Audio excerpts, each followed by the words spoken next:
द्राक्ष काढणीसाठी महिला कामगारांना घेऊन जाणाऱ्या पिकअप गाडीतून पडून एक महिला ठार तर 3 महिला जखमी झाल्याची घटना तासगाव तालुक्यातील डोंगरसोनी ते कुंडलापूर रस्त्यावर घडली आहे।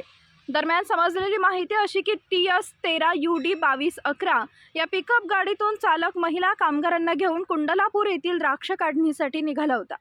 डोंगरसोनी कुंडलापूर रस्त्यावर चालक रस्त्याच्या परिस्थितीकडे दुर्लक्ष करून भरधाव वेगाने गाडी चालवत होता।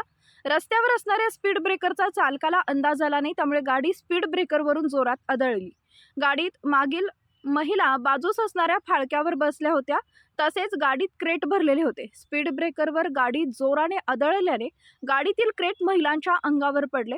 या धक्क्याने गाडीच्या फाळक्यावर बसलेल्या जयश्री साहेबराव गायकवाड वय वर्ष 50, कोंडाबाई साहेबराव गायकवाड वय वर्ष 55, शालन गस्ते वय वर्ष 55 व भाग्यश्री सुतार वय वर्ष 40 सर्व राहणार कुच्ची तालुका कवटेमंकाळ चारही महिला रस्त्यावर जोरात आदळल्या। त्या गंभीर जखमी झाल्या। या महिलांना तात्काळ कवटेमंकाळ येथील ग्रामीण उपजिल्हा रुग्णालयात दाखल केले। मात्र जयश्री साहेबराव गायकवाड वय वर्ष 50 यांच्या डोक्याला जोराचा मार लागला होता। मोठ्या प्रमाणात रक्तस्राव झाल्याने त्यांचा मृत्यू झाला, तर 3 जखमी महिलांवरती मिरज शासकीय रुग्णालयात उपचार सुरू आहेत। घटनेची माहिती मिळताच कुची गावातील अनेकांनी घटनास्थळी धाव घेत जखमींना उपचारासाठी दाखल करण्यास सुरुवात केली।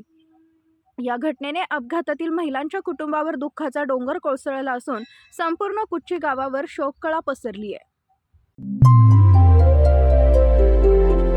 नवीन घडामोडींसाठी युवा पर्व न्यूजला सबस्क्राइब करा आणि बेल आयकॉन क्लिक करा। संपादक हसन तांबोळी 84 59 60 50 47, उपसंपादक प्रतिभा रणजित नलवडे, कार्यकारी संपादक त्रिवेणी माने।